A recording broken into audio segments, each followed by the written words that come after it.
If you're new to sports card collecting or investing, or simply want to sharpen your understanding of the hobby, then this video is for you. We're going to cover all of the basics you need to know to get you going on a successful sports card collecting and investing journey. Hello, sports card investors, and welcome to the 2025 edition of Sports Card Collecting and Investing 101. My name is Geoff Wilson, and I am the founder of Sports Card Investor and Cards HQ. And over the last 7 years, I have bought and sold more than $20 million of sports cards, and I've learned many lessons along the way. Today, I'm going to share some of what I have learned with you. I'll cover topics such as the best sets and brands to buy, how to find good deals on cards, how to grade your cards, and what makes a card a good investment, and a lot more. So, let's get started. Today's video is more focused on ultra-modern cards because those are the cards being manufactured today and they are bought and sold more often. But it's important to note that vintage cards often make the best and safest long-term investments, as they are both cards and historical artifacts all in one. They are also significantly more rare than their modern and ultra-modern card counterparts, particularly in higher grades. Cards like the 1951 Bowman and 1952 Topps Mickey Mantle cards, the 1948 Leaf Jackie Robinson card, the 4 different 1933 Gowdy Babe Ruth cards, the 1958 Topps Jim Brown card, the 1961 Fleer Wilt Chamberlain card, and the 1979 O-Pee-Chee Wayne Gretzky card all have appreciated greatly in value over the last many decades.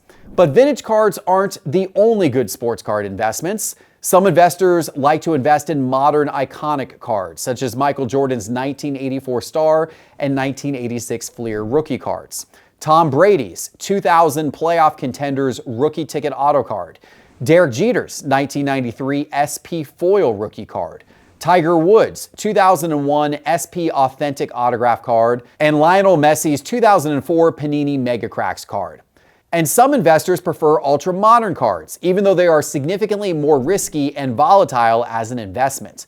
If you got in early on the right ultra-modern cards, like Patrick Mahomes' 2017 Prism Silver rookie card, or Shohei Ohtani's 2018 Bowman Chrome rookie card, then there is investment potential there as well.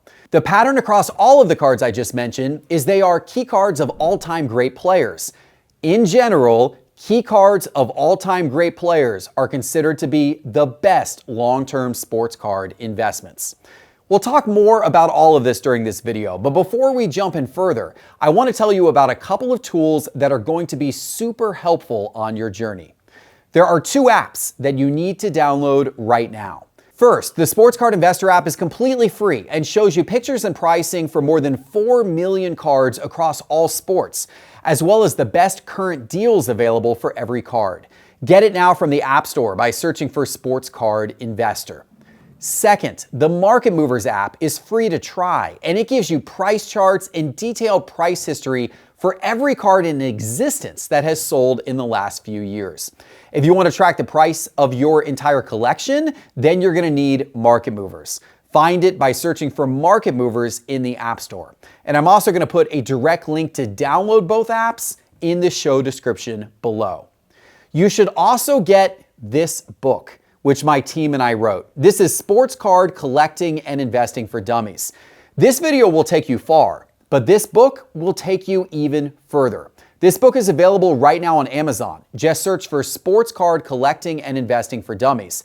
And it's available on cardshq.com as well. I'll put a link in the show description below. Okay, are you ready to dive in further? Let's get started. We're going to start by talking about today's manufacturers of sports cards. As a new collector, you'll notice that there are many different card manufacturers making many different sets under many different brand names. In fact, each year there are around 100 different baseball sets, basketball sets, and football sets that typically are released. And there are also a bunch of hockey sets, soccer sets, UFC sets, racing sets, wrestling sets, and more that come out every year too. But not all sets are created equal. In fact, there are huge differences between these sets in collectability, price, and investment potential. So how do you make sense of all these different card sets? First, you should know which manufacturers are currently producing officially licensed cards. Topps, which is owned by Fanatics, has the official license to create Major League Baseball cards and will for the next 20 or so years.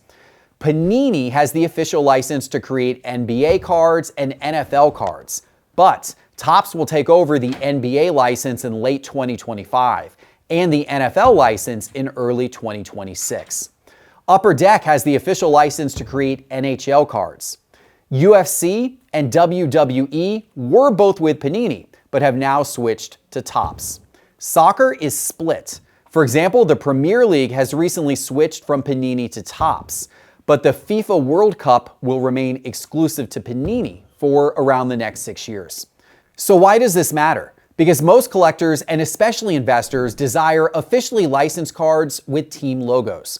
So, for example, when Panini makes baseball card sets, they aren't officially licensed with team logos the way that Topps cards are. So Topps baseball card sets are generally considered more desirable. But there is a new exception. While Topps won't get the NBA license until late 2025 and the NFL license until early 2026, they started making unlicensed cards for both leagues in 2024, featuring the players but not the team logos.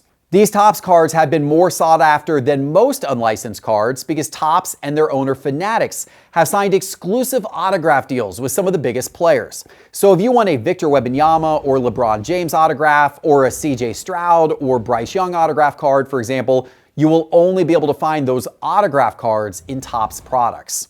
They don't have autographs in Panini sets. So even though unlicensed cards are generally not considered as desirable, in the case with Topps NBA and NFL, those releases are getting quite a bit of attention because of those exclusive autographs. There is one other advantage to unlicensed cards. They are typically less expensive than their licensed counterparts. So for collectors who are going after a certain player, it can often be a more affordable way to start collecting to collect unlicensed cards. Leaf is one of the largest manufacturers of unlicensed cards today across all sports. Now, if you grew up collecting in the late 1980s or 1990s as I did, you probably remember the names Topps and Upper Deck. They were big manufacturers back then, just as they are today, although today Upper Deck primarily only produces hockey cards. You may remember the name Donruss as well. It was a big name back then. Today, Donruss is owned by Panini and is produced as a set each year. And I mentioned the name Leaf earlier. Leaf is still around as well, but today's Leaf is actually not the same company as the Leaf from the 1990s. And in addition to unlicensed sports cards, Leaf today excels at entertainment cards featuring actors and pop culture stars, as well as cards for secondary sports like pickleball and bowling. Other brands that were popular back in the 1980s and 1990s, like Fleer, are no longer around. But that doesn't mean that those older cards aren't still desirable. In fact, some older sets like 1986 Fleer Basketball, which features Michael Jordan's rookie card, amongst others, or 1961 Fleer Basketball, which features Wilt Chamberlain's rookie card, amongst others, remain extremely collectible and investable. Now that you have an overview of the manufacturers, you also need to know the sets and brands that each of these manufacturers releases each year. Each manufacturer, such as Topps, Panini, and Upper Deck, put out a ton of different sets every year under a whole lot of different brand names. In fact, more than 100 different types of sets are released every year. Now, you may have heard of brands like Prism, or Select, or Optic, or Bowman, or Topps Chrome, or Upper Deck Series 1. These are all different sets that come out each year. As a collector, it's important to know the differences between these sets, and as an investor, it's important to know which sets are more likely to remain desirable in the long term and therefore retain value. When you are getting started in sports cards, in my opinion, it is best to narrow your focus down to the most popular sets only. While it's fun to open boxes and collect cards from a wide variety of sets because they each look unique and have different desirable chase cards within them, it's also easy to become overwhelmed by all the different sets. And truthfully, many sets don't maintain much market desire after their initial release. So I'm going to simplify it for you and list the most popular sets by sport here. For baseball, if you are looking for the first cards of a player, then you are looking for their minor league card or draft card, which in baseball is known as a first prospect card. These are very sought after cards in the baseball card market. First prospect cards are found in Bowman, Bowman Chrome, and Bowman Sapphire Edition. If you are looking for cards of major leaguers, and particularly the rookie cards for players who just made it up to the majors, then you want to focus on Topps, Topps Chrome, and Topps Sapphire Edition. If you have money to splurge and want to go for a high-end product with beautiful jersey patches and the potential to pull very valuable cards, then consider Topps Dynasty, Topps Definitive, and Topps Diamond Icons. But those products can set you back thousands of dollars, so only dip into those waters if your budget allows. For basketball and football, Prism tends to be the most popular set that collectors and investors love to chase. Next most popular are Optic, Select, Mosaic, and Contenders. Basketball and football have some awesome high-end sets as well. National Treasures and Flawless are considered to be the crown jewels of football and basketball card collecting from recent years. So if you are looking for a high-end Patrick Mahomes or Anthony Edwards rookie patch auto card, also known as an RPA, you're ideally looking for that card in National Treasures or Flawless. But you can also expect to pay tens of thousands of dollars for it. Topps also makes popular college football products. Bowman University, also known as Bowman U. Bowman U is also available in basketball as well. Panini also creates some college football and basketball sets, such as Prism Draft Picks. In general, college cards are not as popular or valuable as professional sports cards.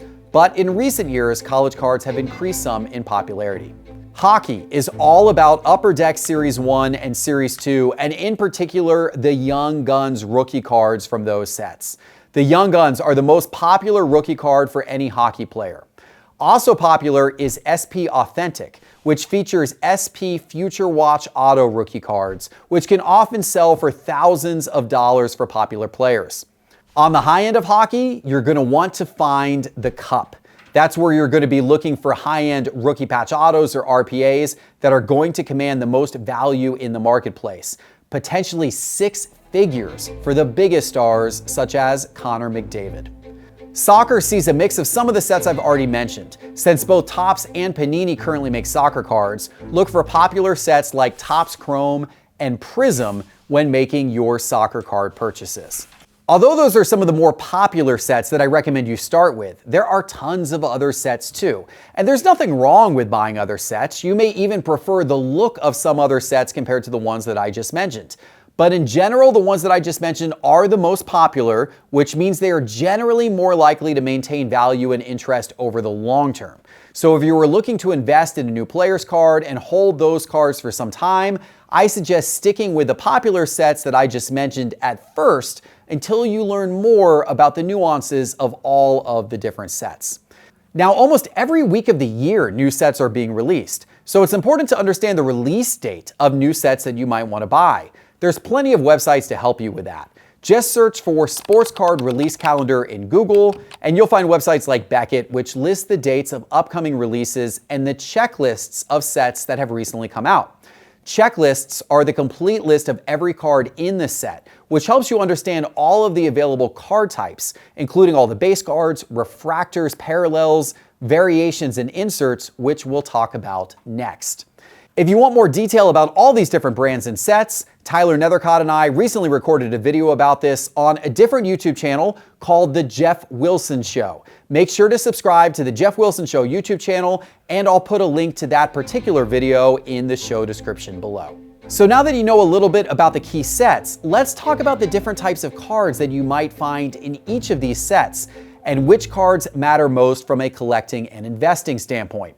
This can get very complicated because there are often many different refractors or parallels, variations, and inserts within each set. But it's also very important to understand so you know what cards you are looking at. The most basic card in every set is called a base card. These are standard issue cards and are the standard card of a player. Base cards are typically printed in high volume and oftentimes aren't very valuable as a result. Many investors shy away from base cards in sets from recent years because many of these cards are produced heavily. So they are very common and therefore they are often not very desirable as a result. But for set collectors, those people who are trying to build out the entire set of cards by collecting every single card in the set, then of course base cards hold a great deal of importance. And base cards are also nice because they're inexpensive. It's an inexpensive way to buy the cards of your favorite players. Now, if you rewind the clock back 30 years ago or more, all we had back then for the most part were base cards. There weren't refractors or inserts, or at least they didn't exist to the degree that they do today. So vintage collecting is all about base cards. But for new sets, it's often the refractors or parallels that are more desirable. Refractors, also known as parallels, are color or pattern variations of the base card. It's the same base card design, just with different colors or a different artistic treatment applied to the card. Some of these refractors or parallels can be extremely rare and therefore can become extremely valuable.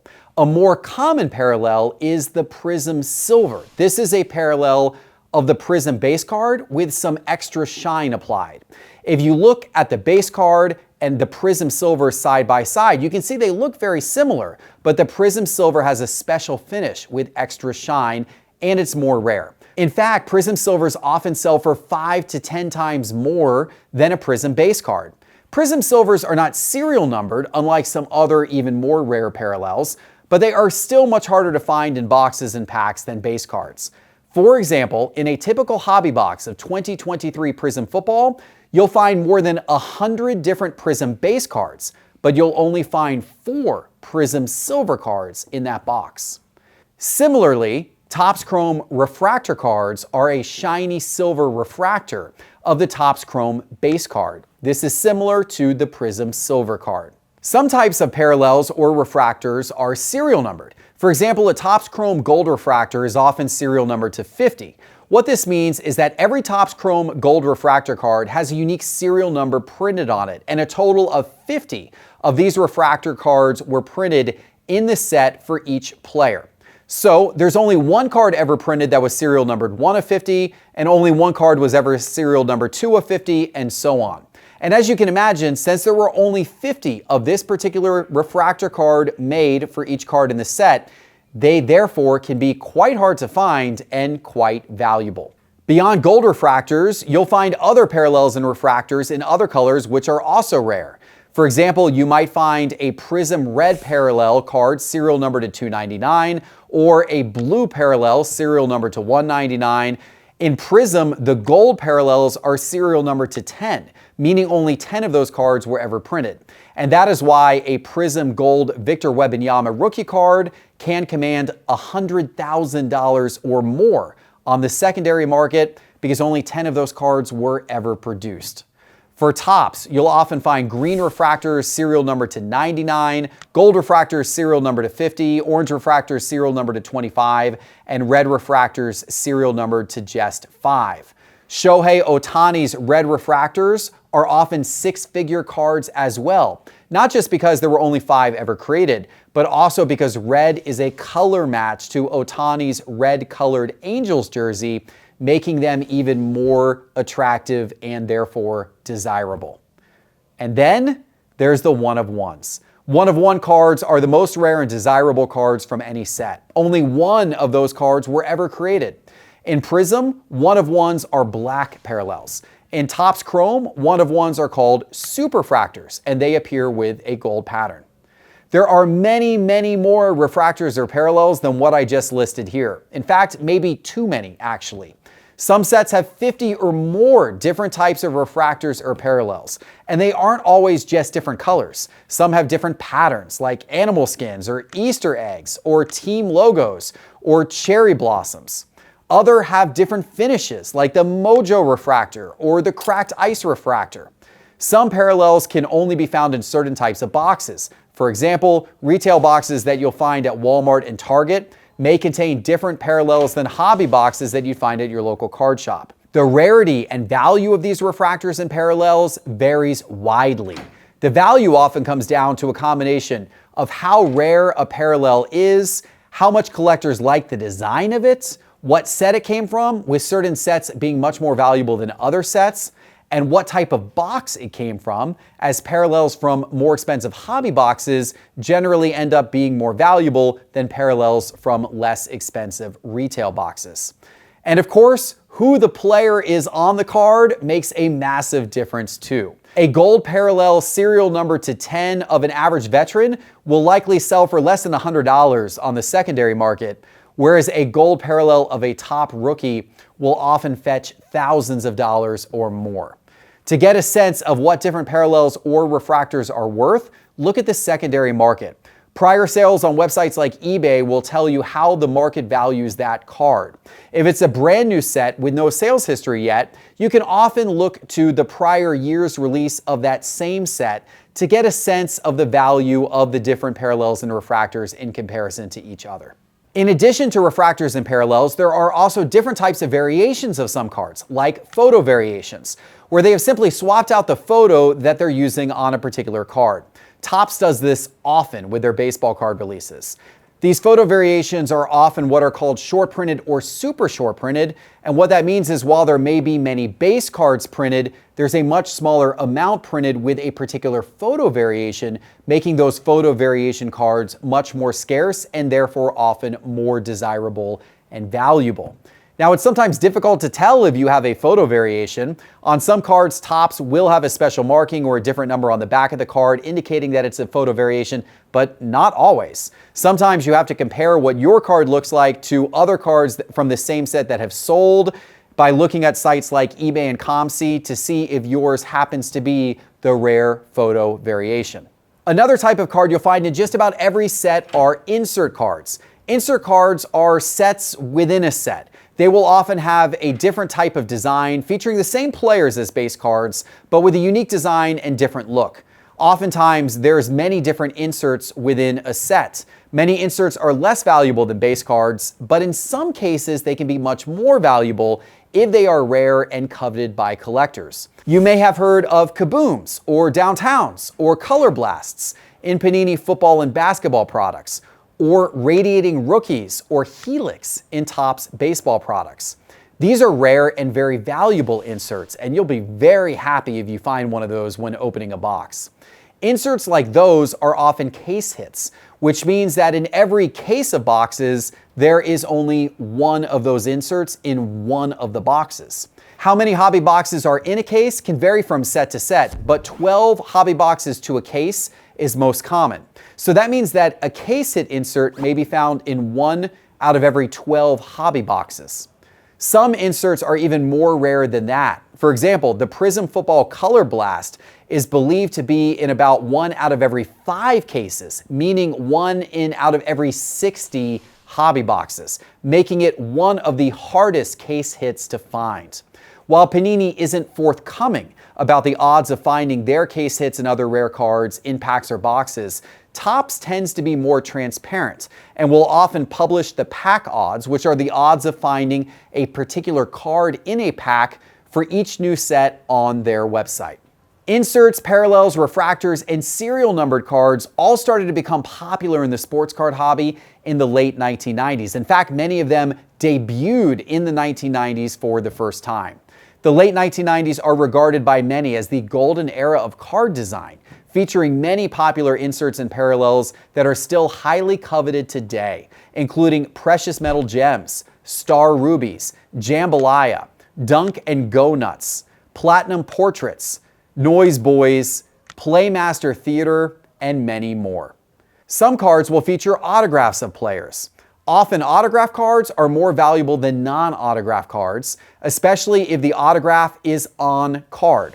Some autographs are sticker autographs, meaning the player signed a clear sticker and that sticker was then later placed on top of the card. Sticker autographs are generally less desirable because the player didn't sign the card itself. On-card autographs are generally more desirable and more valuable because the player signed the actual card. Some cards will also feature relics, which is a piece of the player's jersey or a piece of memorabilia, such as a piece of the player's glove or a bat.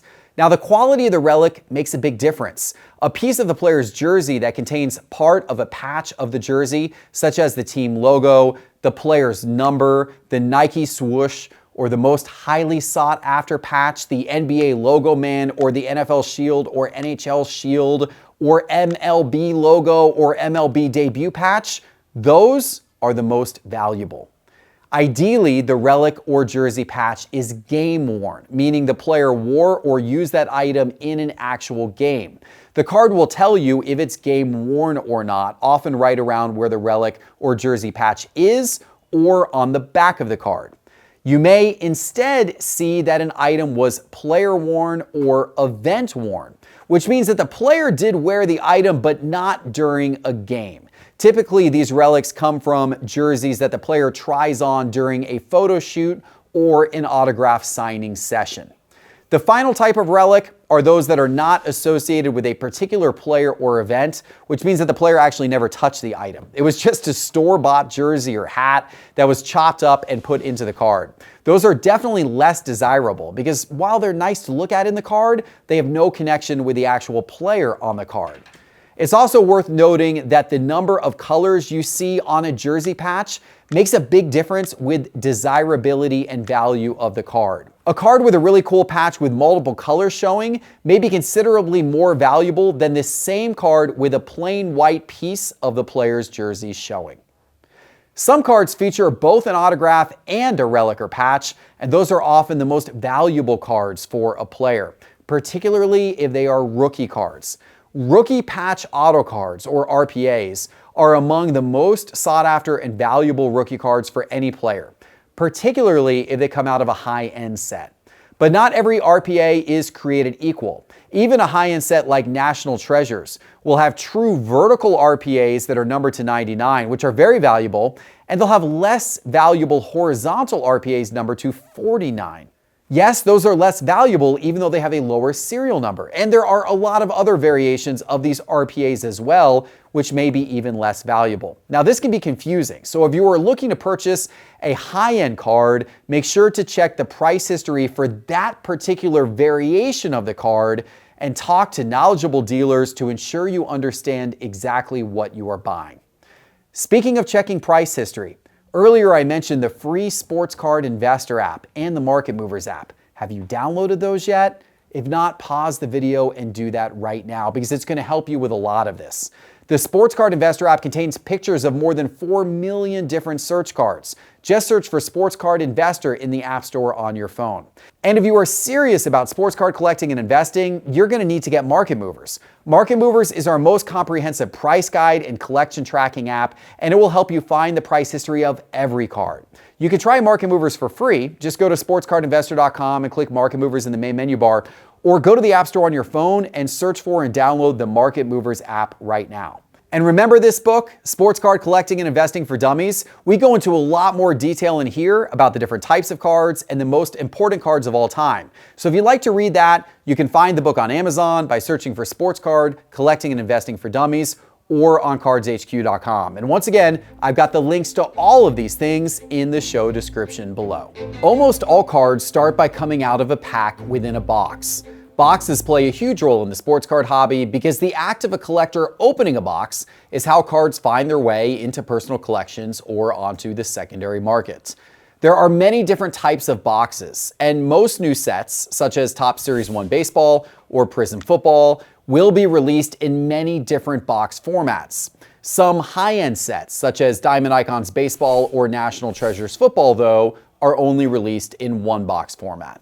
Retail boxes is a general term used to describe the least expensive type of boxes.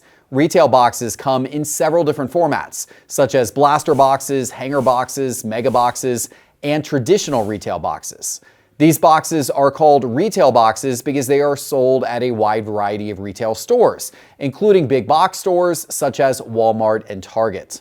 Some sets are also sold in retail pack formats, including cello packs, which are one or more packs wrapped in a cellophane wrapper, or blister packs, which are one or more packs attached to a cardboard backing.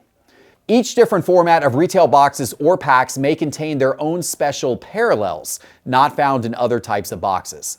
For example, 2024 Mosaic Football Mega Boxes contain 10 special reactive blue parallels that can only be found in that particular format of Mosaic boxes. Sometimes particular retailers such as Walmart, Target, and Fanatics.com offer exclusive formats of retail boxes available just in their stores, with special parallels only found inside that type of box. One famous example is Mike Trout's 2011 Topps Update rookie card, which comes in a red border parallel, which was only found in Target retail boxes at that time, and it comes in a blue border parallel, which was only found in Walmart retail boxes at that time. These various formats of retail boxes and packs are typically the most affordable boxes or packs available for a particular set. Blaster boxes, for example, typically cost $20 to $40, which is significantly less expensive than a hobby box of the same set, which may cost hundreds of dollars, which we'll talk about in a moment.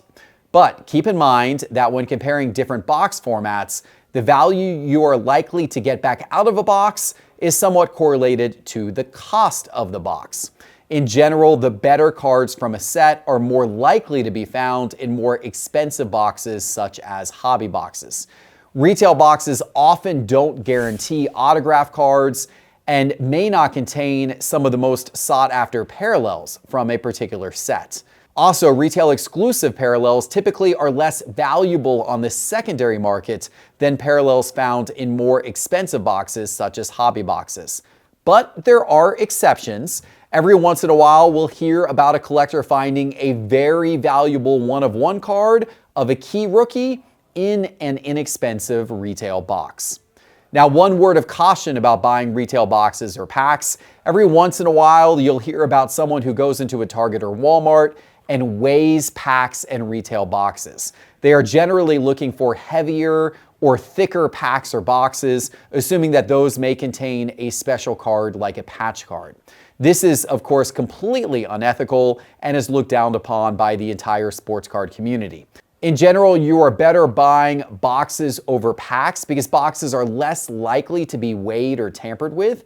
And in general, buying boxes or packs from a local card shop is typically a safer option, but they may not always have the particular format of boxes that you are looking for. Hobby boxes are typically considerably more expensive than retail boxes, but give collectors a greater chance of finding some very special cards. Unlike retail boxes, hobby boxes are sold exclusively by local card shops, card show dealers, and online card retailers. Hobby boxes will often guarantee a certain number of special cards in each box, such as silver or refractor cards, serial numbered cards, autographs, or patch cards. It's hard to beat the thrill of opening up a hobby box, knowing that a huge hit could be waiting inside for you to find. But with the price of some hobby boxes reaching several $100s or more, it's also a high-risk game. Just like how retail boxes sometimes come in several different formats, hobby boxes can sometimes come in several different formats as well. Jumbo boxes, which Topps produces for some of their sets, are essentially hobby boxes on steroids. Jumbo boxes cost more than hobby boxes, but often contain more cards and also more guaranteed autographs. Topps also produces Breakers Delight boxes for some sets, which actually contain very few cards, generally just a single pack, but most cards in that pack have a chance of being a big hit. Breakers Delight boxes are most often bought by group breakers, as they are attractive boxes for breakers to offer in online group breaks, since they can be opened quickly and contain very dramatic moments of revealing potentially big cards one after another. We'll explain more about group breaks later in this video. Panini has their own variations of hobby boxes, including lightweight versions of regular hobby boxes at lower price points. Panini offers fast break boxes for certain basketball sets, no huddle boxes for certain football sets, H2 boxes, choice boxes, and T-Mall boxes. These boxes are typically in between retail boxes and hobby boxes in terms of cost and what they may contain inside. These boxes also typically contain different parallels than regular hobby boxes, such as disco parallels, which tend to be less valuable than traditional hobby box parallels. Panini also offers first-off-the-line hobby boxes, which are more expensive than regular hobby boxes and often contain at least one additional unique parallel, which gives them a big extra chase card. These first off the line boxes are sold exclusively on Panini's website days before the regular hobby boxes release. So getting one allows you to be one of the first collectors ever to open a box from a brand new set. But this thrill can come at a very high cost, as first off the line boxes typically sell for significantly more than regular hobby boxes. There is another type of boxes that you will likely come across called repacks. Repacks are not boxes put out by the major card manufacturers, but rather they are mystery boxes of cards purchased from the secondary market. And repacks are a real big business. There are some big brands like Hit Parade and Flamethrowers, which sell tens of thousands of repack boxes each year. Arena Club sells digital repacks where you can open a pack digitally, but it contains a real card that they will add to your vault collection. Some card shops and dealers create their own repacks or mystery packs as well.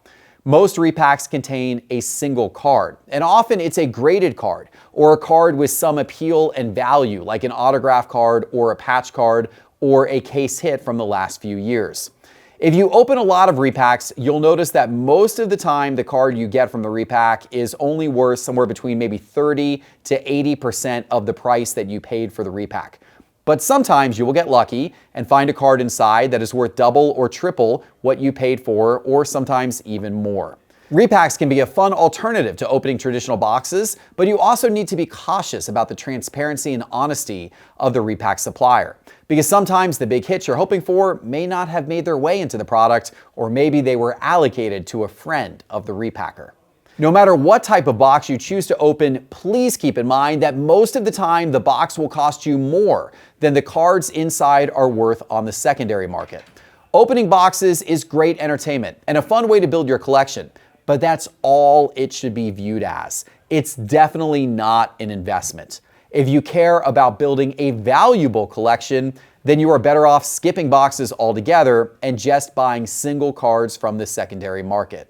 But you may find that not nearly as fun to do.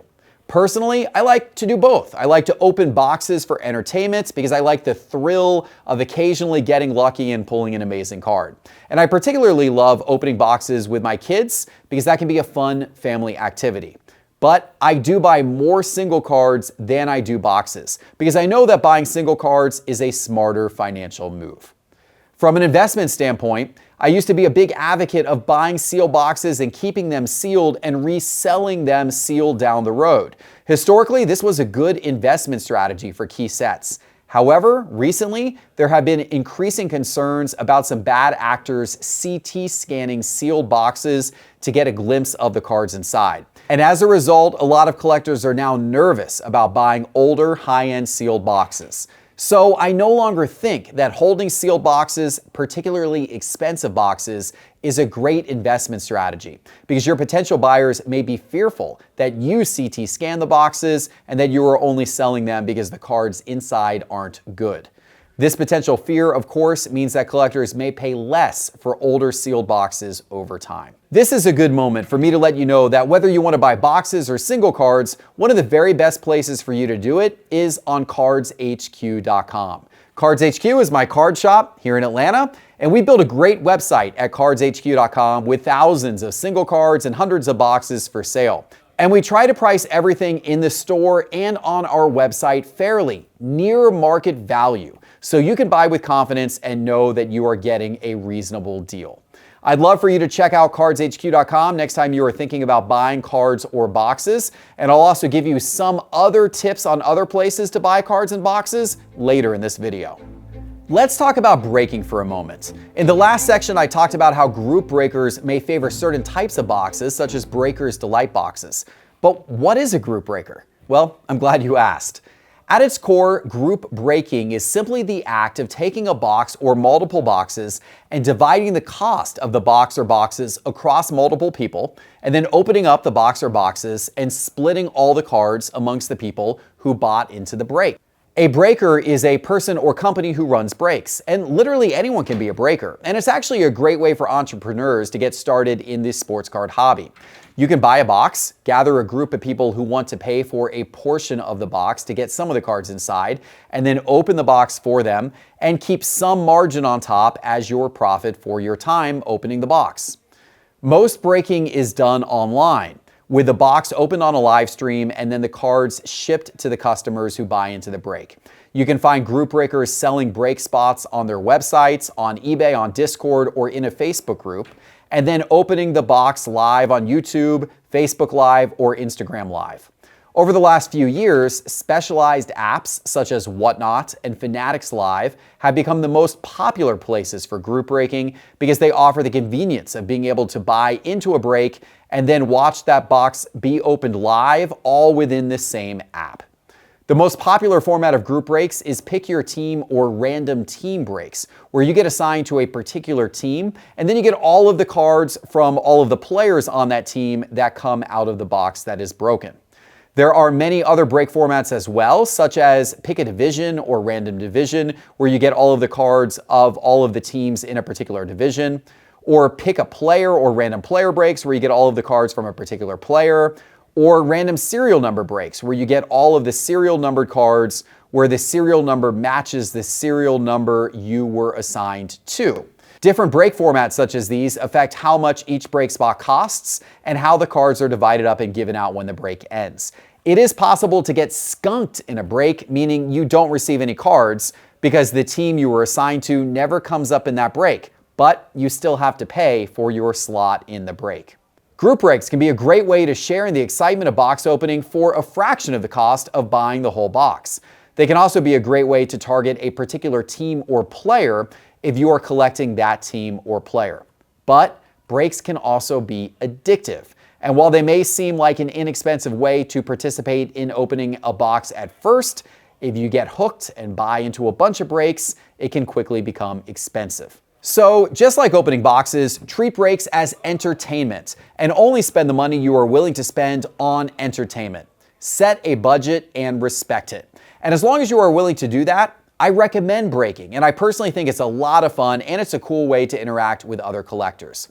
It's even fun and free to watch breaks that you aren't part of. Sometimes it's cool just to see boxes being opened and witness the thrill of other collectors getting big hits. Here at Cards HQ, we're live on Whatnot breaking just about every day on the Cards HQ break channel on Whatnot. I'll put a QR code on the screen now and include a link in the show description below if you'd like to join us on Whatnot and check out what an online group break is all about.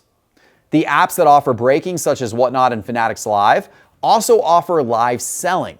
Live selling is the live auctioning or sale of any item, and in particular, sports card singles. Auctions typically last only 30 seconds or less, so you can see a card, bid if you wish, win or lose, and then see another card and bid again a few seconds later. This makes it a fast-paced, entertaining way to see a bunch of different cards and buy the ones that you like the best. Here at Cards HQ, we live sell just about every day on Whatnot as well, on the Cards HQ shop channel on Whatnot. I'm putting that QR code up on the screen now as well, and I'll include that link as well in the show description below if you'd like to join us on Cards HQ shop on Whatnot to check out our live sales. Before you attempt to buy any card, it is important to understand its market value. By understanding market value, you can help ensure that you are getting a fair deal when buying a card. And as we'll talk about later in this video, many card shops, card show dealers, and online listings intentionally overprice their cards, expecting negotiation. So understanding market value is critical. The best way to start understanding market value is by looking at recent sales prices, also known as recent comps, for the same card. There are a few apps you can use to help you here. Earlier in the video, I mentioned our free Sports Card Investor app, which shows you recent pricing for millions of cards. Even more powerful is our Market Movers app, which you can also try for free, and it lets you look up pricing of literally any card that has sold online in the last few years. You can get both the Sports Card Investor app and the Market Movers app by searching for them in the App Store on your phone, and I'll put links to them below as well. Now, when looking at recent sales, make sure you aren't being tricked by one outlier sale where somebody overpaid for a card, or worse, by shill-bidded sales where a bad actor intentionally bid up the value of a card just to set a high comp price. If there are several recent sales of a card, it's less likely that these scenarios have occurred. If there is only one or two recent sales to go off of for a particular card, then it's worth clicking into the sale, particularly if it was an eBay sale, to ensure that the listing wasn't removed or that the item wasn't relisted.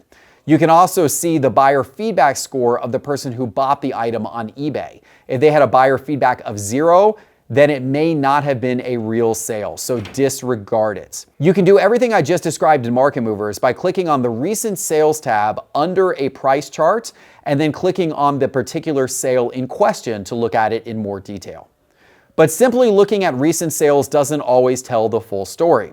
The market for a particular player's card may have moved up or down since it last sold. This is especially common for younger players who may see their card values shoot up after one really good game or fall hard during a slump or an injury. Look at the date of the recent sales to ensure they are in the last few weeks. If they aren't, look at other cards of the same player that may be transacted more frequently, such as their Prism Base or Silver cards for football and baseball players, or their First Bowman, or their Rookie Base or Refractor cards for baseball players, or their Young Guns cards for hockey players, to see what percentage those cards have moved up or down during the same time period. If the player isn't a rookie this year, then I suggest looking at the PSA 10 version of the cards I just mentioned to ensure consistency when comparing price changes, as comparing raw card price changes can be difficult because the condition of the raw card can greatly affect its price. Now, if the player is a rookie, he may not have enough cards graded yet, so you may be forced to look at raw prices to try to determine that player's price changes. So here's how you can use this. For example, if you are looking to buy a rare Joe Burrow card that last sold 6 months ago when you look up recent comps, then what you should do is you should look at Joe Burrow's 2020 Prism Base and Prism Silver cards in PSA 10 condition and Market Movers and chart how those cards have changed in value over that same 6-month period. You can expect that that rare Joe Burrow card that you're looking at may have increased or decreased in value by a similar percentage. Now, this isn't a perfect science because other factors like scarcity come into play here. If a card is high-end, rare, and very sought after, then it may not follow the same pattern as the rest of the market. It may actually even go up, even if other prices are going down. But in general, looking at price movements of other cards from the same player in Market Movers is a helpful guide as to how all of that player's card prices may have changed over time. Now, if you are looking to buy an extremely rare card, such as a one-of-one card with no recent sales, then your best strategy is to look up what the same card of other similar players sold for.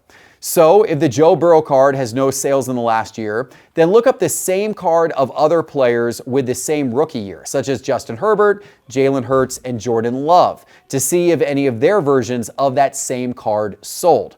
If you find that one of those sold, then you can look up what Joe Burrow's more common cards, such as his 2020 Prism Base and Silver cards in PSA 10 condition, are selling for compared to that other player's 2020 Prism Base and Silver cards in PSA 10 to get a sense of the typical price difference percentage between those two players. Then apply that same price difference percentage. Ultimately, though, a card is worth what someone is willing to pay for it at the time when you try to sell it. If you own a card that you are trying to get a better understanding of what it's worth, you can always list your card for sale on eBay at a high buy it now price and accept offers to see what kind of offers you get to get a better sense of its value. Or you can take your card to a card show and walk it around, show it to different dealers, and ask dealers what they would pay for it. Doing some research to get an understanding of a card's market value is an important step, whether you are trying to buy a card or sell a card. And apps like Market Movers can really help make that process easier for you. Speaking of buying cards, let's talk about where the best places are to buy cards and how to approach buying cards to ensure you get a fair deal. Now, earlier in this video, I mentioned a couple of places where my team and I sell cards, such as our cardshq.com website and on our Cards HQ channels on the Whatnot app. But now let's explore other places where you can go to buy cards and boxes. Perhaps the best place to start is a local card shop if you have one near you. Beyond just selling cards, card shops can provide a wealth of information and connections with the local collecting community. Most card shop owners and employees are knowledgeable about the industry and can help you compare different cards and boxes and tell you what sets are releasing next. Also, card shops often host trade nights and other events, which I highly suggest attending to meet other collectors. Card shops typically sell both boxes and single cards from all different sports, so they have something to offer every collector. The only thing to be careful about is that different card shops have different pricing strategies. Many card shops price their cards and sometimes their boxes well above market value, expecting negotiation. So go into a card shop prepared with market movers on your phone to look up recent comps of any card or box that you might want to look at to see if the price they have it stickered at is reasonably close to recent sales. If you notice that they are pricing cards or boxes well above recent comps, then politely ask if they will work with you on the price and sell it to you close to recent comps. Many shops will be happy to negotiate with you, but some may not. And if you don't feel like you are getting a fair deal, then don't feel pressured to buy anything. Some shops, including here at Cards HQ, choose to price all of their cards close to recent comps, so negotiation is not necessary. I personally prefer this pricing approach as I believe it's more collector friendly, which is why we've adopted it here at Cards HQ. But in either case, it's smart to do your own research to understand the card shop's approach to pricing so that you can ensure you get a fair deal. To find card shops in your area, simply go to Google Maps and search for sports card shops near me. You can also go to Topps website, topps.com, where they have a list of Topps authorized dealers. I find it fun to visit for card shops in cities that I travel to, so if you are ever on the road for business or vacation, consider looking up local card shops in that area, and you might just find a new card shop that you love. Now, like card shops, card shows are also a great way to meet other hobbyists and to see a lot of cards. In fact, card shows are an even better way to see a wide variety of cards because of the many different dealers that card shows typically bring together. Spending an afternoon wandering around a card show and looking at thousands of cards spread out across hundreds of dealer tables is one of my personal favorite things to do. Card shows range from small local shows with 20 or 30 dealers on up to large regional shows with hundreds of dealers. And then there's the National Sports Collectors Convention, the mecca of card shows, the biggest of them all, and the place that all collectors should aspire to someday attend. It takes place at the end of July each year, and for the next few years, it will be in Chicago. Besides for the National, other large card shows to consider include the Dallas Card Show, the West Coast Card Show by Burbank Sports Cards, the Philly Card Show, the Chantilly Card Show, the Toronto Sport Card Expo, and Culture Collision right here in Atlanta. And there are many other great card shows throughout the country. I've been to great card shows in Las Vegas, in West Palm Beach, in Denver, in Minneapolis, and many other places.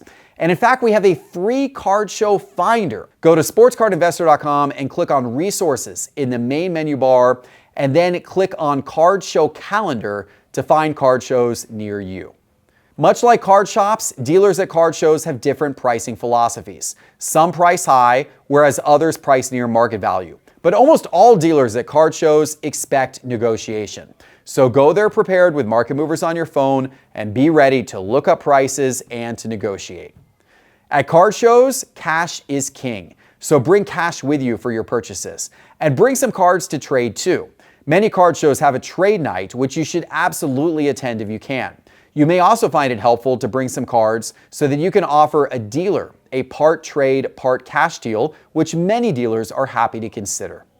While card shops and card shows are big business, online is where the highest volume of card sales takes place, and eBay continues to be the biggest marketplace in the industry. On eBay, you'll find millions of listings of cards and boxes for sale of all types. Some cards are sold via auction, and others are sold at a fixed buy it now price, with many of those listings accepting offers if you want to negotiate a lower price. Many of the buy it now items on eBay are priced well above market value. So much like at a card show, you need to be ready to negotiate using eBay's make an offer feature if it's available on a listing that you're looking at. eBay's selection is unrivaled, but it does have its challenges as well. Because eBay allows sellers to write their own listing titles and descriptions, sellers can sometimes write inaccurate listings, so make sure to check the photos of the card to ensure they match the listing details. Also, check the photos for condition issues to ensure the card that you're buying isn't damaged. And unfortunately, there is still a lot of shill bidding that takes place on eBay, where bad actors create second eBay accounts to bid up the price of their listings, either to get someone else to pay more or to set a recent high sale price or comp that actually isn't real because it was shill bid and potentially never paid for. To help protect yourself, always look closely at recent comps and use legitimate recent comps as the basis for what you are willing to pay, and set a limit on what you are willing to bid on any card, and don't be afraid to walk away if something doesn't look quite right. If you're looking to find deals on eBay, then the two apps that I've mentioned throughout the show, the Sports Card Investor app and the Market Movers app, will really help you. Both apps evaluate millions of eBay listings, and if you look at the for sale items for any card in the Sports Card Investor app, it puts a green thumbs up symbol next to it if it determines that it's likely a fair price. In the Market Movers app, there is a deals feature which looks across all of the sports card listings on eBay and finds any listings that are potentially listed for sale at under recent comps. Auction websites Fanatics Collect, Golden, and Pristine Auction are also very popular places to bid on cards, particularly higher end cards. These websites offer weekly auctions and monthly premier or elite auctions with bigger cards. Unlike eBay, Fanatics Collect, Golden, and Pristine professionally create their auction listings to ensure accuracy, and they ship the cards directly to the buyer. Heritage Auctions is where many high-end vintage cards are sold, and there are other auction houses as well, like REA, Leland's, Mile High, Memory Lane, SCP, Love of the Game, 90s Auctions, Iconic Auctions, and others, which offer different types of card auctions. Arena Club is a popular all-in-one collecting platform that offers grading, vaulting, digital slab packs, a marketplace to buy cards, and more. ComC.com also takes an all-in-one collecting approach, but specializes in having a very vast selection of cards, particularly lower-end cards that can be helpful to collectors building complete sets or collecting a particular team or player.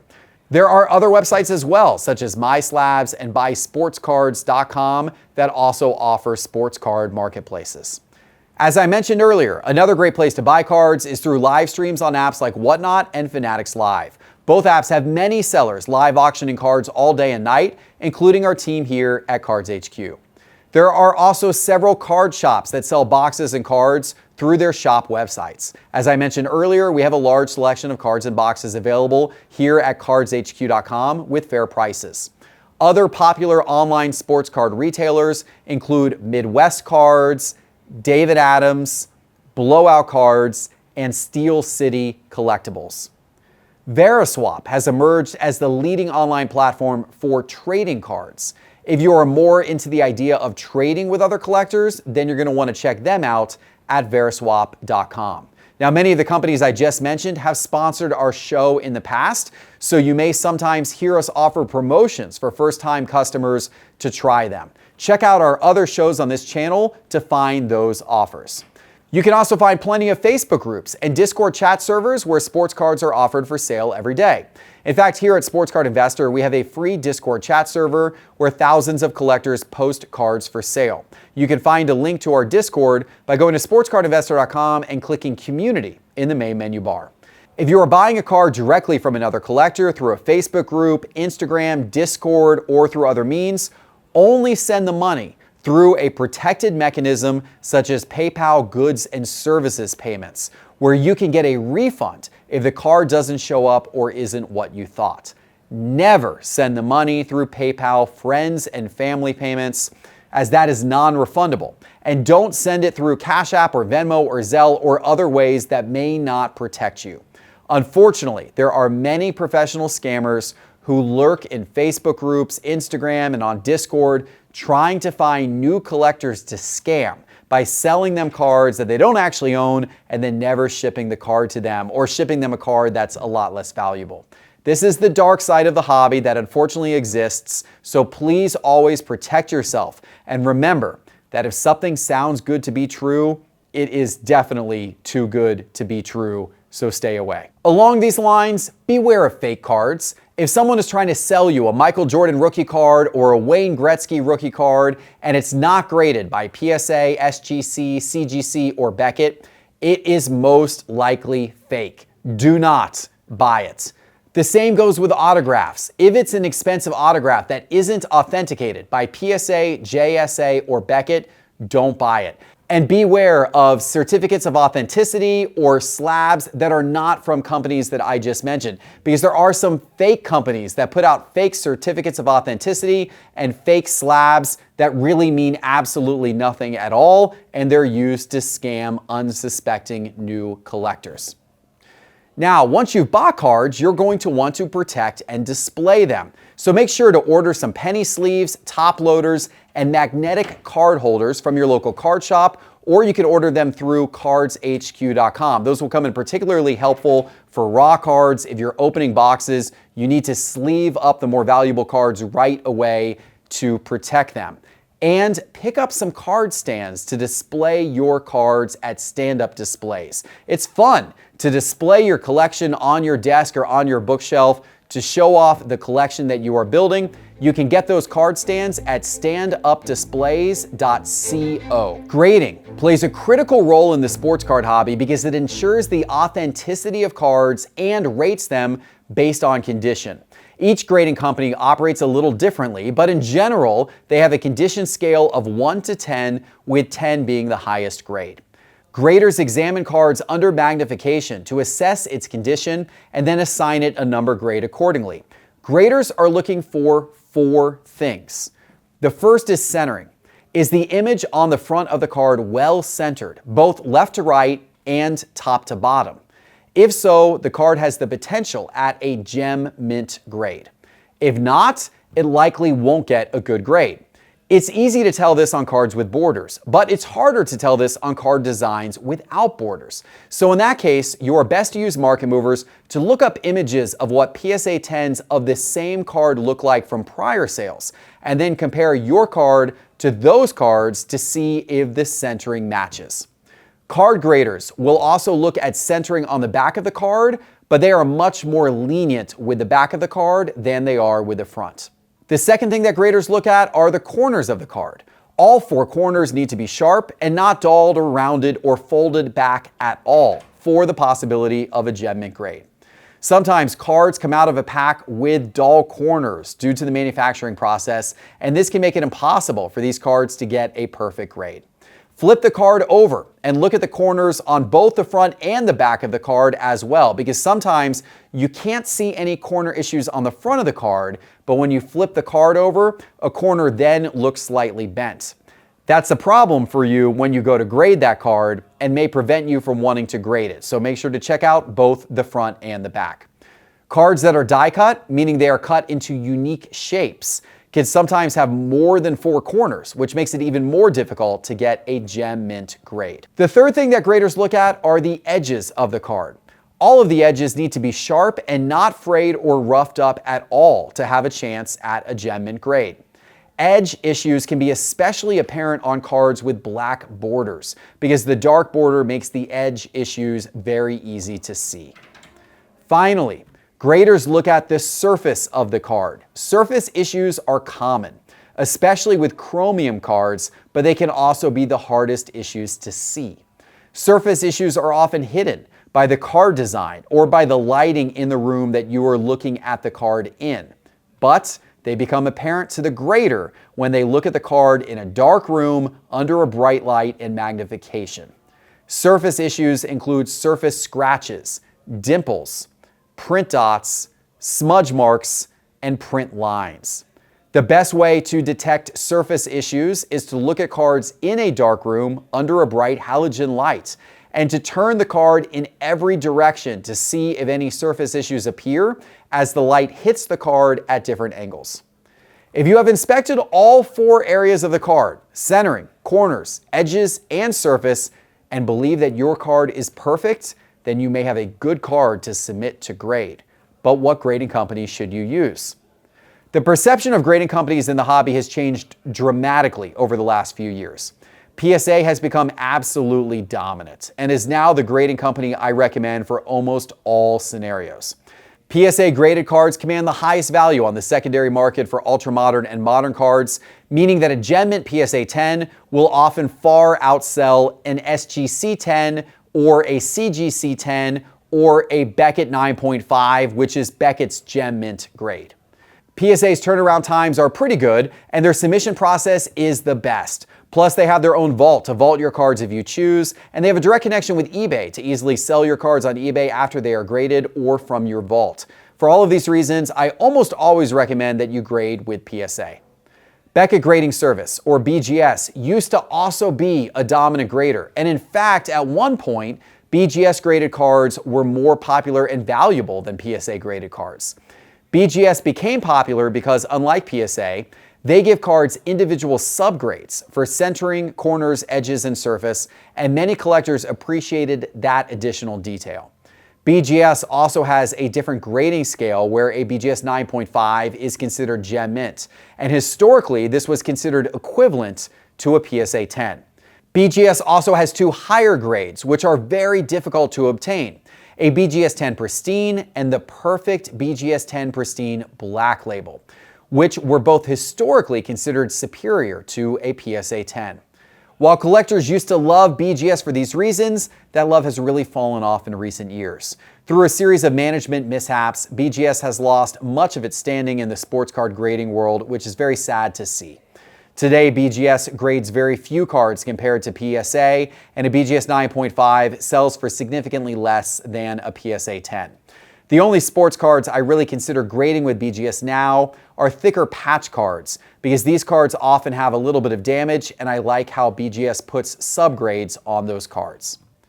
SGC has been a respected grader of vintage cards for many years, and their vintage card prices often command values close to PSA. Recently, SGC became a popular option for grading ultra-modern cards as well, due to their low grading prices and quick turnaround times. However, ultra-modern SGC cards typically sell for much less on the secondary market than their PSA counterparts. So if you are grading cards to potentially resell them down the road, it does not pay to consider SGC.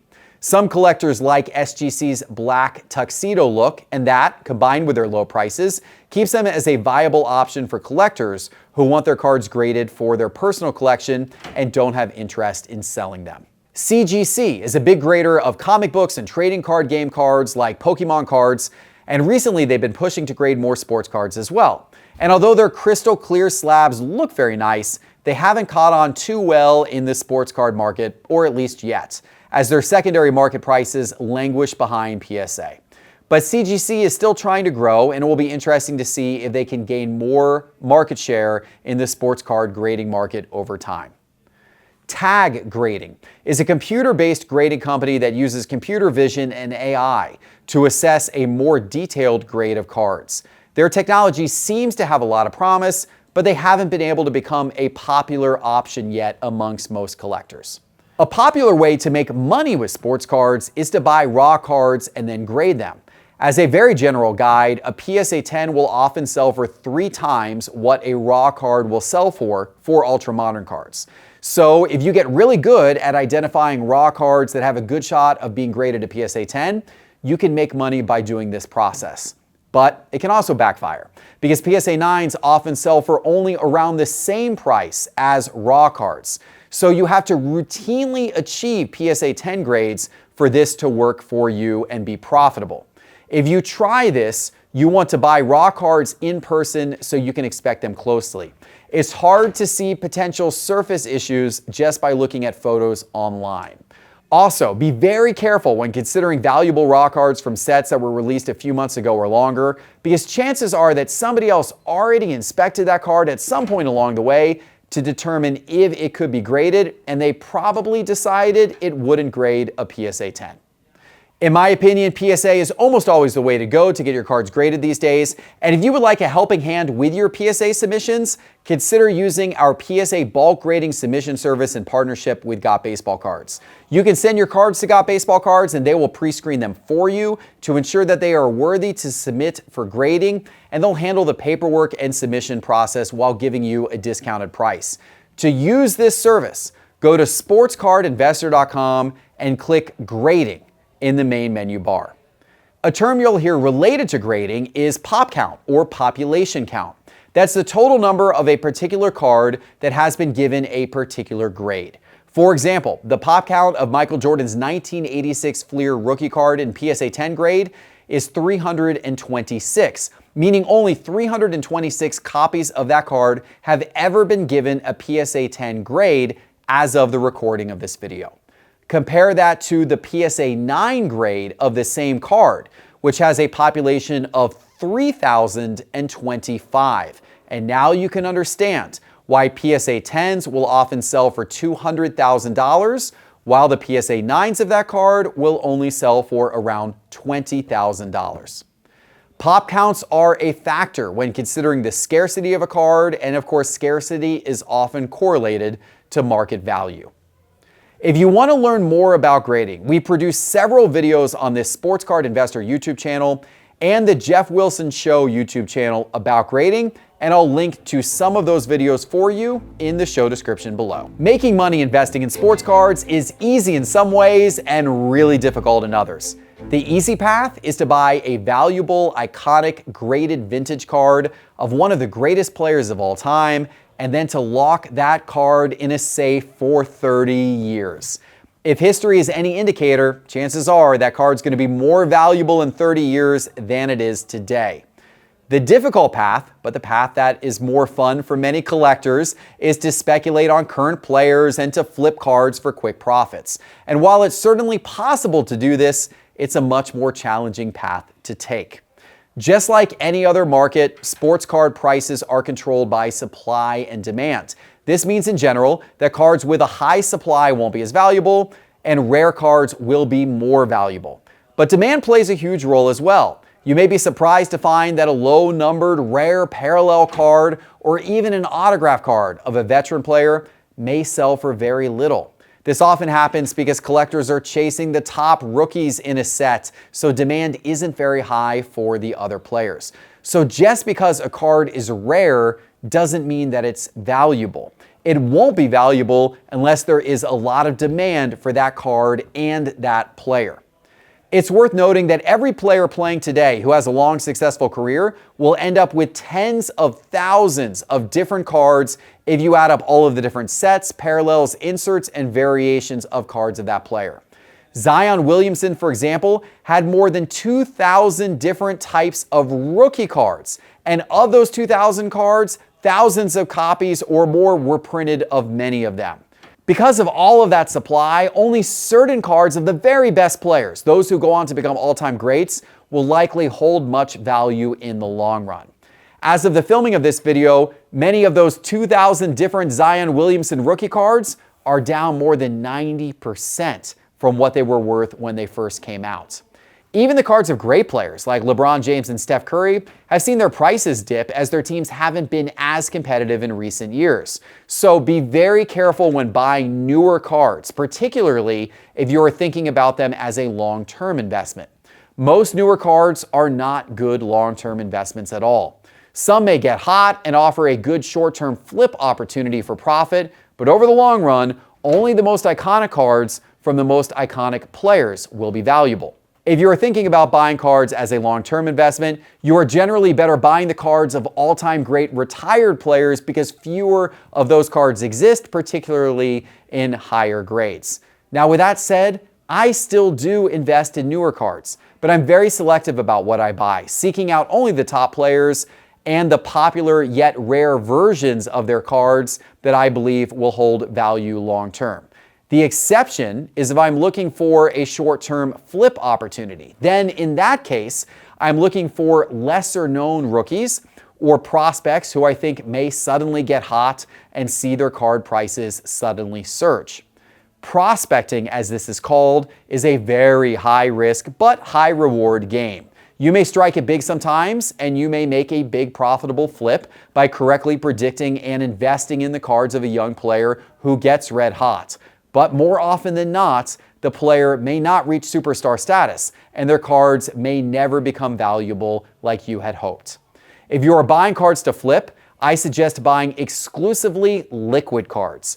A liquid card is a card that is easy to sell quickly, either because it transacts often or because it's highly sought after. For example, PSA 10 graded base and silver cards or refractor cards from popular sets like Prism, Bowman, and Topps Chrome are typically very liquid because they sell all the time. Case hits, such as kabooms and downtowns and radiating rookies, are typically very liquid as well because they are always highly sought after. If you are looking to invest in a player playing now, I recommend generally you want to start by investing in the rookie cards of the player, which are often identified with an RC symbol on the card, because generally it's those cards from the first year that the player played in the pros that are going to be the most sought after and valuable cards over time. There are some exceptions to this, one of which is in baseball, where oftentimes it is the first prospect card of the player, meaning the player's first professional card ever, which is often a minor league card that a lot of baseball card investors prefer. Sets like Bowman and Bowman Chrome and Bowman Sapphire Edition have those first prospect cards, which are designated with the number 1 ST symbol in the top corner of the card.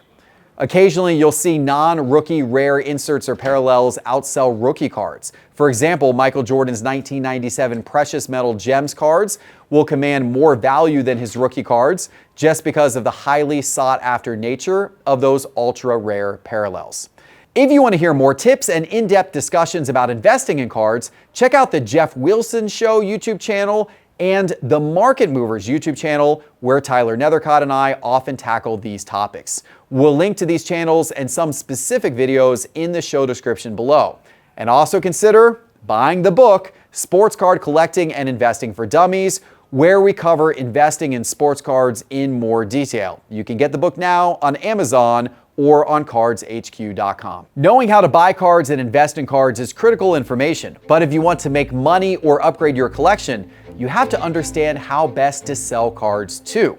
So let's talk about that. Just as there are many places to buy cards, there are many places you can sell your cards as well. Card shops often will buy cards from collectors, although they may not always pay as strongly as other options. Here at Cards HQ in Atlanta, we buy most cards at 70% cash or 80% store credit based on their most recent comps. We find that those are pretty strong percentages compared to what most card shops pay. You can take your cards to a card shop near you and see what they would be willing to pay you for them. Many dealers at card shows buy cards too. If you typically go to a larger regional card show, you can typically find dealers who will pay you aggressive percentages for your cards because there is so much buying competition at those shows. Just like you can buy on online marketplaces like eBay, Fanatics Collect Golden, and ComC, you can sell your cards there too. eBay allows you to list cards for sale yourself, but if you're new to selling on eBay and you want to auction your cards, I suggest using a consignor to sell your cards. They'll set up the listing for you and manage the selling process, and they often will even save you some money as they get much better eBay selling fees, and they will pass some of that savings along to you. In the past, I've successfully used DC Sports 87, Probstein 123, and 4 Sharp Corners to sell my cards on eBay. If you're a little more patient about selling your cards and you want to maximize your sale price, another option with eBay is to list your cards yourself at a high buy it now price and accept offers to see what type of offers you get. Hopefully, with a little bit of patience, you get an offer to your liking. Just like how you can buy cards on Facebook groups and Discord, you can sell cards there too, and you won't have to pay any fees to a marketplace when you sell there. But buyers know that, so they often expect to pay less than your card's market value since they know that you are saving on fees. Be careful, of course, and don't send cards until you have money in hand. Getting paid through PayPal is the most common way business is done in these groups. If you'd like to explore trading your cards instead of selling them, a good website to check out is Veriswap.com, where they have tens of thousands of users who post cards for trade. Tyler Nethercott produced some videos recently sharing lessons he's learned from selling cards. You can find those videos on the Market Movers YouTube channel, and we'll link to them in the show description below. Okay, we've covered a lot of ground in this video to get you started on your sports card collecting and investing journey. But there is also so much more to learn. The best thing to do is to get started. Visit some card shops, go to a card show, buy some cards, attend a trade night, grade some cards, sell some cards, get a better feel for how all of this works, and soon you'll become a very confident collector. And to help accelerate your journey, don't forget about the tools I told you about today. Download both the Sports Card Investor app and the Market Movers app to your phone right now if you haven't already. Search in the App Store for Sports Card Investor and Market Movers. Play around with both apps, and I think you're going to find them really helpful. And don't forget about this book, Sports Card Collecting and Investing for Dummies. You can get it right now on Amazon, or you can get it on cardshq.com, and I have dropped links to buy this book in the show description below. And subscribe to this YouTube channel and our other YouTube channels, Market Movers and The Geoff Wilson Show, to learn more about cards every day. Hit the bell notification icon so you are notified when we release new videos. And if you have a kid, or if you are a kid, check out the Card Kids YouTube channel where my sons, Reeves and Harrison, document their card collecting journey. I really appreciate you watching Sports Card Collecting and Investing 101. Hopefully you got a ton of value out of this episode. Leave a comment below, give the video a like, make sure you're subscribed, and we'll see you soon with our next episode. Take care.